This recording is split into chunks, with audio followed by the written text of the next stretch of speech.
The wind carried the scent of dust and loss across the empty plains. Once, this land had echoed with laughter, the sound of cattle lowing, boots striking wood, and sons calling their father home for supper. But those days were gone. The poor cowboy who had built this ranch with his own hands now stood as a stranger on the soil he had once owned. His sons, the very blood he had raised from boyhood, had taken it all from him. Through cold signatures and colder hearts, they had stripped him not only of his land, but of his dignity. Yet even in his silence, even in defeat, there was something unbroken in his gaze, a quiet strength that refused to die. He had given them everything. Years of labor beneath an unforgiving sun, nights without rest, and the wisdom of a man who understood that the land gives only to those who respect it. But as time passed, greed replaced gratitude. His sons saw not the man who had built their future, but the weakness of an aging father standing in the way of their ambition. They smiled as they took what was his, and when the papers were signed, they left him standing at the gate, alone, with nothing but the dust beneath his boots. Days turned into weeks, and he wandered from town to town, searching not for vengeance, but for meaning. Pride could have led him to violence, but his heart was weary of war. He carried no gun, only the memories of what once was, a ranch full of life, and the laughter of children who once called him Pa. Yet the silence of betrayal was louder than any storm. In every saloon, in every empty road, the whispers followed. The old man who lost everything to his own sons. And then, one cold evening, fate took pity. In the corner of a dimly lit stable, he found a boy, a little orphan, thin and trembling, clutching a piece of bread as though it were treasure. Their eyes met, two souls equally forgotten by the world. The cowboy knelt beside him, offering the warmth of his coat without a word. In that small act, something shifted. The boy saw in him the father he never had, and the cowboy, in turn, saw in the boy the family he had lost. No words were needed, only the silent understanding of two hearts that had been broken in different ways. From that moment on, the road no longer felt empty. The cowboy rode again, not for land or legacy, but for the simple purpose of protecting the only person who saw him not as a failure, but as something greater. And as they disappeared into the horizon together, the legend began to take shape, not of a man who lost everything, but of one who found the truest kind of family in the ashes of his own heartbreak. The cowboy and the orphan became an unlikely pair, one shaped by years of loss, the other by a lifetime of loneliness. Every morning they rose before the sun, walking dusty trails that stretched farther than the eye could see. The boy, though small, refused to slow down. He wanted to learn, to prove himself worthy of the man who had given him a chance. And the cowboy, though weary, found himself teaching again, how to saddle a horse, how to build a fire, how to read the whispers of the wind. In those lessons, something inside him began to heal. They found shelter near an abandoned shack at the edge of the desert, a place where no one came, and silence reigned like a king. It wasn't much, just 4 crooked walls and a roof that leaked when it rained, but to them, it was home. The boy cleaned it as best he could, while the cowboy repaired the door with scraps of old wood. Each nail he drove and felt like a piece of his heart being restored. It was no longer about rebuilding what was lost. It was about creating something that couldn't be taken away. At night, as the stars blanketed the sky, the boy would ask questions. Why did your sons take your ranch? Do you miss them? The cowboy never answered right away. He would stare into the fire, the glow reflecting in eyes that had seen too much. Finally, he would say, they forgot what matters. Out here, a man's worth isn't in what he owns. It's in what he keeps alive. The boy listened, his small hands wrapped around a tin cup of coffee, and though he didn't yet understand, he felt the truth in every word. The townsfolk who passed by sometimes recognized the old cowboy. They whispered to each other, calling him the man who lost his land. But when they saw him with the boy, their tone changed. There was something about the quiet bond between them that silenced ridicule. Some even offered supplies, an extra blanket, a loaf of bread, moved not by pity, but by a strange respect they couldn't explain. The old man had become something more than his shame. He had become a symbol of endurance. Still, the past has a way of finding those who try to escape it. One afternoon, As the cowboy was fixing a broken fence, a rider approached, dusty, well-fed, and carrying the arrogance of youth. It was one of his sons. The boy froze when he saw the tension in the old man's eyes. The rider dismounted, a bitter smile on his face, and said, "So this is what you've become, father? A beggar teaching strays." The words sliced through the air like a whip. The boy clenched his fists, but the cowboy only lowered his gaze, his silence saying more than anger ever could. The son's laughter echoed across the barren land. He circled the shack, mocking its frailty, calling it a fitting home for a man who had lost everything. The cowboy didn't speak. He simply returned to his work, hammering a board into place as though the insult had never been spoken. The boy, however, could feel the sting. He wanted to shout, to defend the man who had become his only family. But the cowboy laid a hand on his shoulder, steady and calm, teaching him through silence that not every battle is fought with words. The son tossed a small pouch onto the ground. "There," he sneered. "Some coins for you and your charity case. Don't say I never gave you anything." The old man stared at the pouch for a long moment, then kicked it aside, the sound of the falling coins scattering across the dirt like shattered pride. "Keep your money," he said finally, his voice low but firm. "You'll need it when your soul runs dry." The words, soft yet searing, stopped his son cold. For the first time, the young man had no reply. The orphan boy stood taller then, his small frame seeming to fill the space beside the cowboy. "He doesn't need your coins," he said, his voice trembling but brave. "He has more than you will ever have." The son turned to glare at him, but what he saw wasn't a child. It was conviction, pure and unbreakable. For a moment, his arrogance faltered. There was something in that boy's eyes, something his own father once had, and he had long forgotten: humility. Without another word, the son mounted his horse and rode off, leaving only the echo of hooves and the dust that rose behind them. The boy looked up at the cowboy, expecting anger or sadness, but saw neither. The old man simply exhaled, his shoulders heavy yet peaceful. "Don't hate him," he said quietly. "Hatred's another kind of chain. We've both been bound long enough." The boy nodded slowly, not fully understanding, but feeling the weight of wisdom in the words. That night, the wind howled through the desert like a lonely hymn. The cowboy and the orphan sat by the fire, their faces lit by flickering light. The boy leaned against him, and for the first time in years, the old man allowed himself to rest. In that fragile moment of warmth, the pain of the past began to fade. He no longer longed for the land he'd lost, because he had found something greater, a son not born of blood, but of choice. Days passed, and the bond between the cowboy and the orphan grew stronger, tested by long rides, cold nights, and the constant struggle to survive. The boy learned quickly how to track hoofprints through dry earth, how to calm a spooked horse, and how to find water where others saw only dust. But more than that, he learned the quiet dignity of a man who refused to give up. The cowboy never complained, never spoke of the injustice that had driven him from his land. He simply lived. And through his silence, he taught the boy that real strength often hides behind restraint. The townsfolk began to notice. They spoke less of the man who had lost everything and more of the one who kept going. Some said he was cursed, others said he was blessed, but all agreed he was different. He didn't drink away his sorrow like so many others. He didn't seek revenge.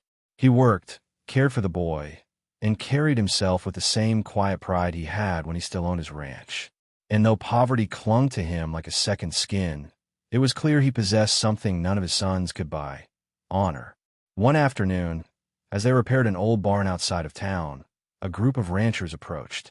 They had heard of the cowboy's perseverance and offered him a small job tending cattle on a nearby property. It wasn't much, but it was honest work, and it brought food to the table.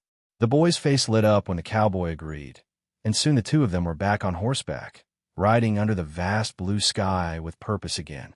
For the first time in years, the cowboy felt useful, not for himself, but for the little one who looked up to him. But word travels fast in small towns, and it wasn't long before the cowboy sons heard of their father's new life. Anger flared among them, not because they cared for his well-being, but because pride couldn't stand to see him rise again. They believed their betrayal had ended him, and the thought of him rebuilding, even on a small scale, gnawed at their pride like rust on steel. They began to whisper, to plot, and to remind each other that their father's name, though broken, still carried weight in the valley, and they would not let him reclaim it. That night, as the cowboy and the orphan returned from work, the stars glittered like scattered diamonds. The boy laughed as he rode beside the old man, his joy contagious. But in the cowboy's eyes, a shadow lingered. He knew peace never lasted long in the West. The land itself seemed to test every man's soul, and he could feel another trial waiting on the horizon, one that would demand more than strength alone. The tension came quietly at first. A rumor whispered through the saloon, a sneer from familiar faces, a feeling of eyes always watching. The cowboy could sense it, the way a man senses a coming storm. His sons had returned to town, spreading stories meant to shame him, calling him a thief of pity and a beggar of mercy. The same people who had begun to respect him now hesitated, unsure which version of the man to believe. The West was a place where words traveled faster than bullets, and reputation was often deadlier than any gun. The orphan noticed a change, too. Men who once greeted them now turned away. Storekeepers who once smiled now watched them with suspicion. The boy didn't understand why, but he felt the weight of judgment pressing down like the desert heat. "Why do they lie about you?" he asked one evening as they sat by the fire. The cowboy stirred the embers, his expression distant. "Because the truth costs more than a lie," he said, "and most folks don't want to pay for it." The next day, one of the sons confronted him directly. He rode into the pasture where the cowboy worked, dressed in fine clothes that shone like his arrogance. He offered money again, this time with venom in his tone. "Take it," he said, tossing a pouch at his father's feet. "You'll never have land again, but you can still eat like a man." The cowboy looked down at the coins glittering in the dust, then back up at his son. "A man doesn't eat off what rots his soul," he said softly. The boy beside him watched in awe, knowing he had just witnessed courage in its purest form. The son's laughter rang hollow. "You're nothing but a ghost, old man. A fool teaching another fool." His horse reared, hooves cutting through the air before he rode off, leaving a trail of dust behind him. The cowboy said nothing. He returned to his work, driving stakes into the ground, every strike of the hammer echoing like defiance. The orphan helped silently, his small hands trembling but determined. Together, they built, not out of anger, but out of faith that dignity could outlast cruelty. And as the sun set over the barren land, the boy turned to the cowboy and whispered, "One day they'll see who you are." The old man smiled faintly, his weathered face softening in the glow of twilight. "Maybe," he said, "but I don't need them to see. It's enough that you do." In that quiet confession, the truth of the story settled. Some legacies aren't written in land or gold, but in the hearts of those who witness kindness when the world offers none. The days grew longer, and the tension in town became unbearable. Wherever the cowboy went, whispers followed him like a shadow. Some called him stubborn, others pitied him, and a few secretly admired the quiet dignity he carried through humiliation. Yet no one dared to stand beside him openly. The Old West was a land where people respected strength but feared scandal, and to be associated with a man stripped of his land was to risk one's own standing. But the orphan, he stood tall, unafraid, his loyalty burning brighter with every insult thrown their way. The cowboy noticed it, the way the boy would step in front of him when others sneered, the way his small hands would clench whenever someone spat near their feet. "You don't need to fight for me," the cowboy would say gently. But the boy would shake his head. "You fought for me when no one else did," he'd reply. Those words pierced deeper than the sharpest barb of mockery. They reminded the old man that even in a world ruled by greed and pride, goodness still found a way to take root. Meanwhile, the cowboy's sons began to quarrel among themselves. What had begun as unity and betrayal was now splintering under guilt and jealousy. The eldest, driven by pride, wanted to crush their father completely, while the younger ones, haunted by memories of his kindness, started to doubt what they had done. Greed had given them land, but it had stolen their peace. And the more they tried to erase their father's name, the louder his quiet legacy grew in contrast. The cowboy, unaware of their internal strife, continued his work, pouring his soul into each task. The orphan watched him shape wood, fix fences, and mend saddles with patience and care. Why do you work so hard for a land that isn't yours? The boy asked one day. The cowboy smiled, the kind of smile that carried both pain and wisdom. Because, son, no one can steal the work of your hands if you give it with your heart. The boy nodded slowly, and though he didn't fully understand, he felt the truth settle deep within him. But peace never lasted long in the West. One afternoon, a stranger arrived, a man from the neighboring ranch who brought grave news. A fire had broken out in the valley where the cowboy's sons now lived, threatening to burn their entire property to the ground. The stranger asked for help, saying no one could contain the flames alone.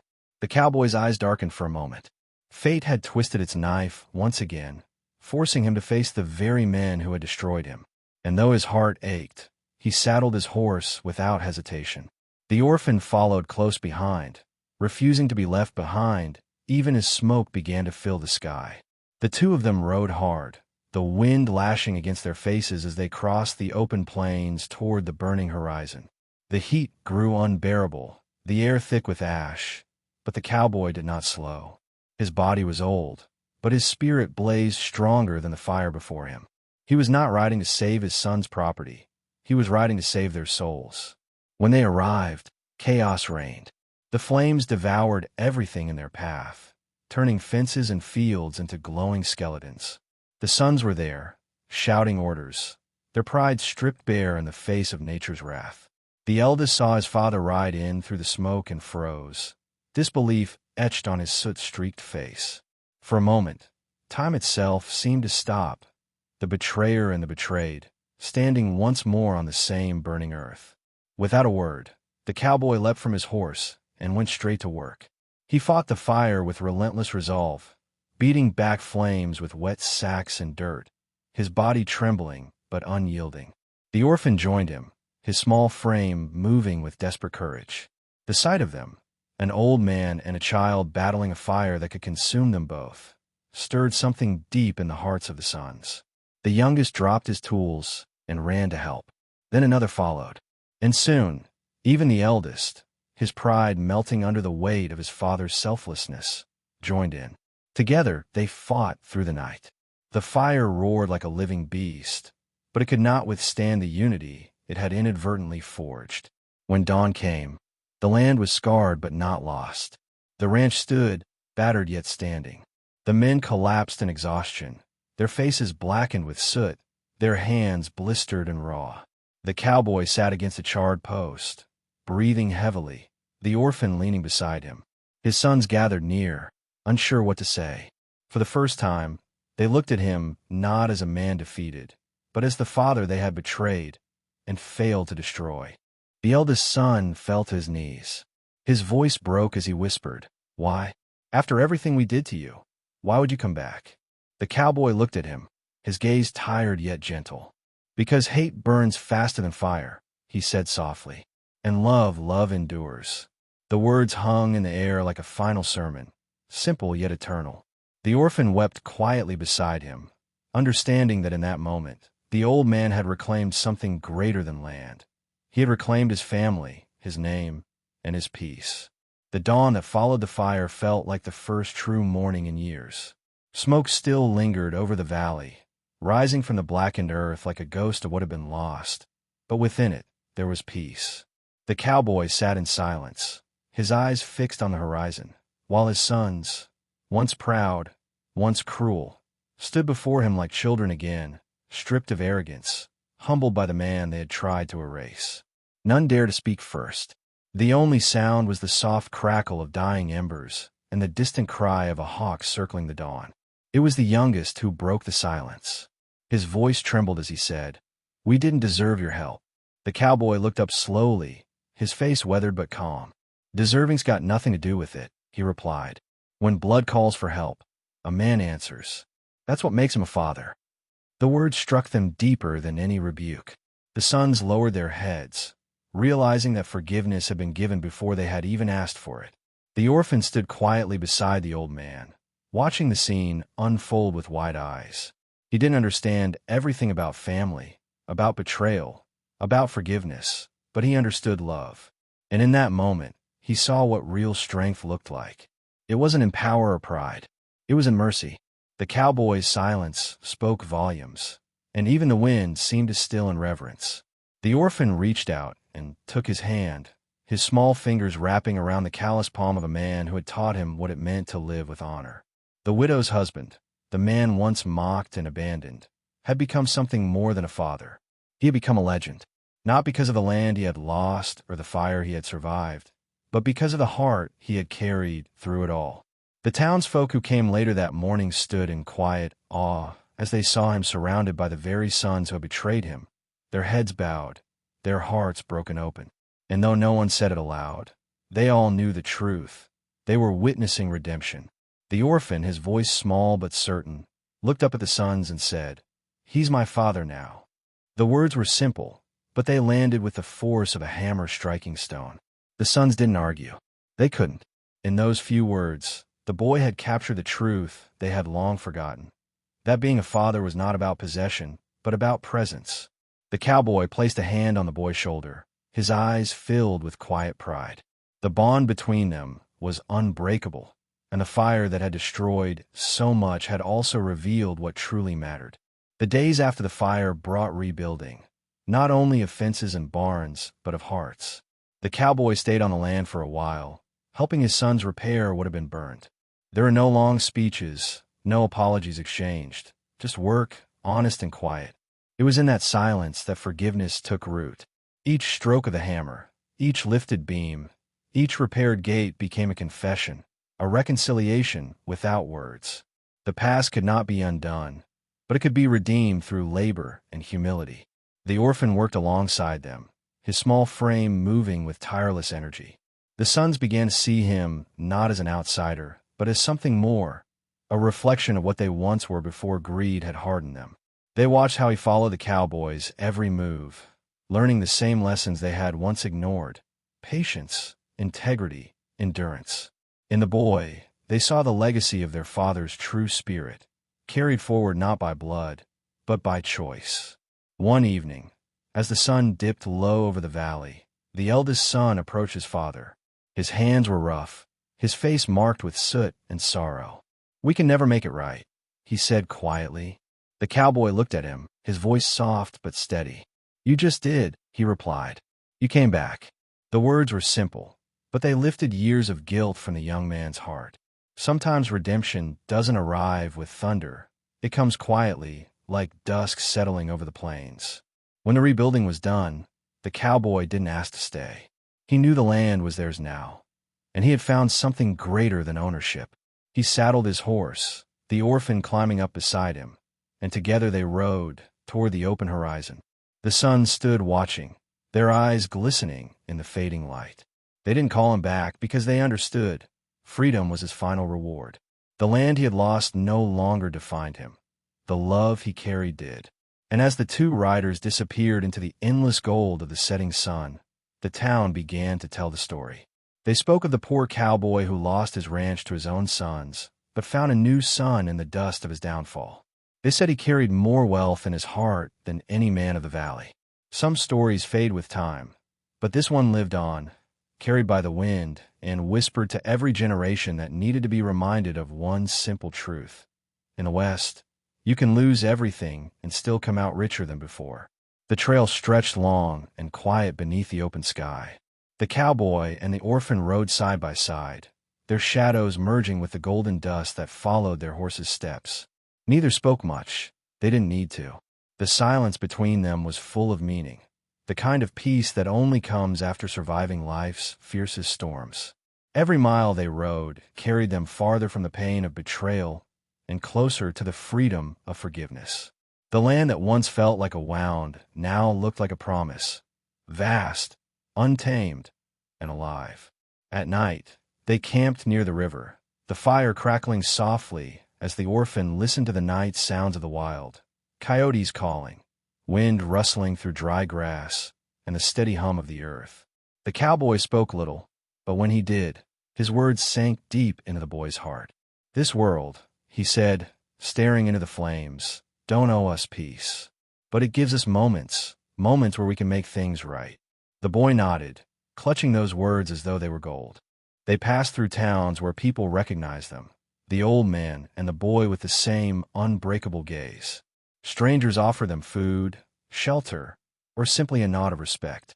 The cowboy's story had traveled farther than he ever expected, told in whispers and retold in awe. Yet he took no pride in it. To him, survival was never about glory. It was about decency, about doing the right thing when no one's watching. The boy saw this and understood that heroism wasn't loud. It was steady, and it left ripples wherever it walked. One afternoon, they arrived at a small chapel in the middle of nowhere, weathered, leaning, nearly forgotten. The cowboy dismounted, tying his horse to a post, and entered in silence. The boy followed, the echo of their boots filling the empty space. The cowboy knelt at the altar, not to ask for anything, but to give thanks, for mercy, for second chances, for the boy beside him who had become his redemption.